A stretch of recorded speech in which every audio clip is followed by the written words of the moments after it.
Hello and welcome.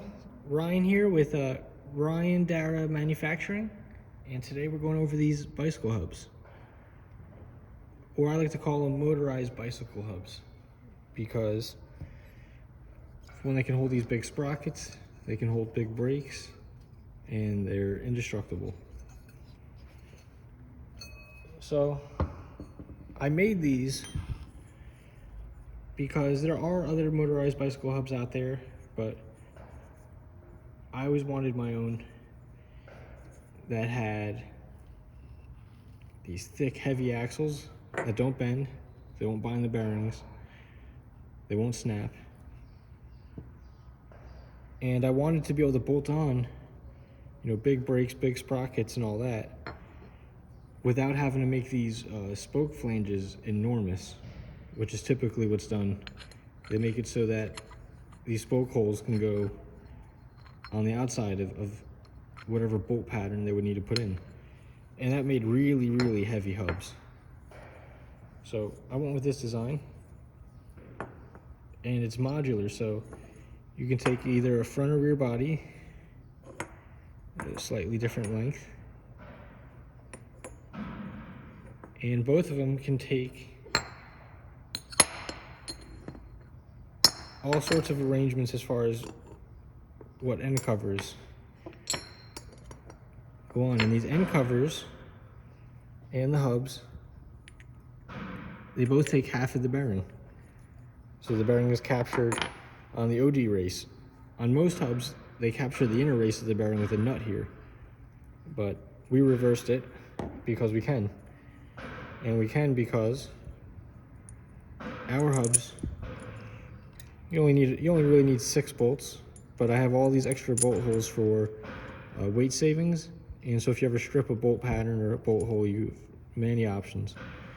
Put these little bolts in, they protrude about that much, and they would engage with these threaded holes in any of these pieces, holding everything together.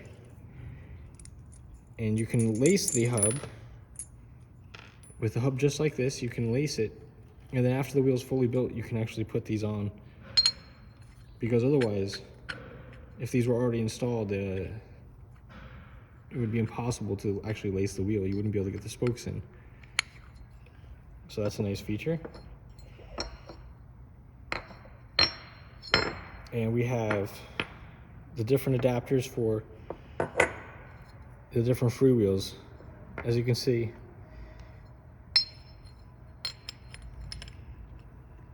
these two are not the same. The small one takes these little BMX, it says it right there, M30 freewheels, and these takes the standard ISO size, the 1 3/8, the more common size. And that's a Yamaha ruckus size brake rotor mount. That's that same brake rotor mount, but it doesn't have the freewheel adapter. Great for running on the front. It could also be used on the rear, on the opposite side of the freewheel adapter, and there's certain sprockets that actually bolt to this. We'll be making different sizes of these in the future to hold all sorts of different sprockets. Same thing with these axles. We're going to be making a variety of even through axles for the different suspension forks and things like that. For now, these take M10 bolts, and the threads actually start deep in there, so you get bolts that are about this long, and or at least like 50 millimeter under the head of the bolt. And the unthreaded part of the bolt guides on here, and it's a very nice fit, so you won't have any slop in the bolt. It'll be very, very rigid. And these axles will not bend, so you won't have any bearing binding from axle flex in the middle. And nice and straight axles keeps happy bearings. Your bearings are going to last forever. In addition, all of the axles and all the adapters on the side have these little grooves that are actually timed to interlock with each other. Otherwise, they would actually just about interfere.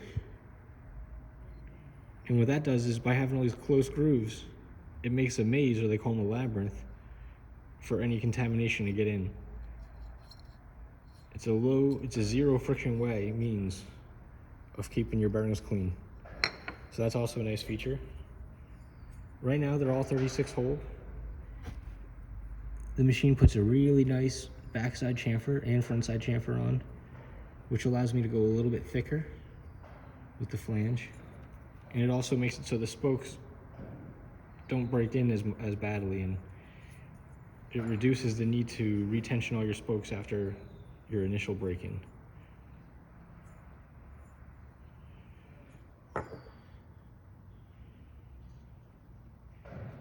This guy here actually can fit a mountain bike brake rotor and this M30 freewheel.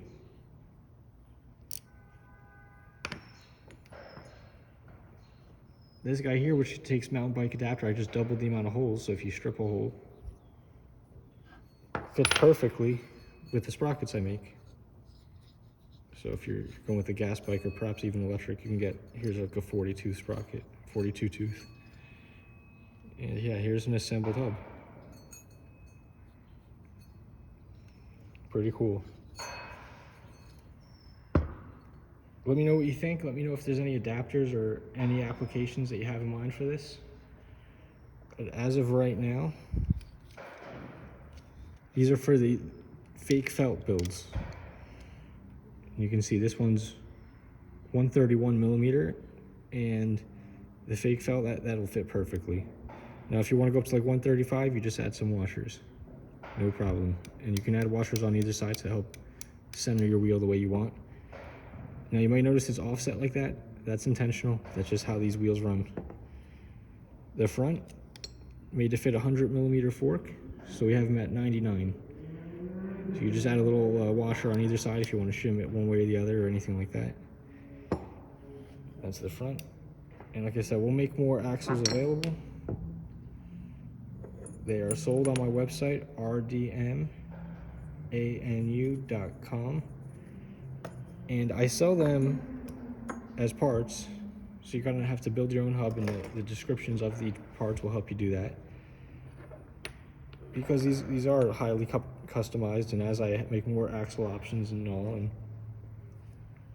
I'll give you the ability to build your own hub, your own either front or rear, or eventually fat bike front and rear, and then whatever adapters you want to put on. You can even do two of these in the front and do a dual disc brake setup. Whatever you want to do. All right, hope you enjoy.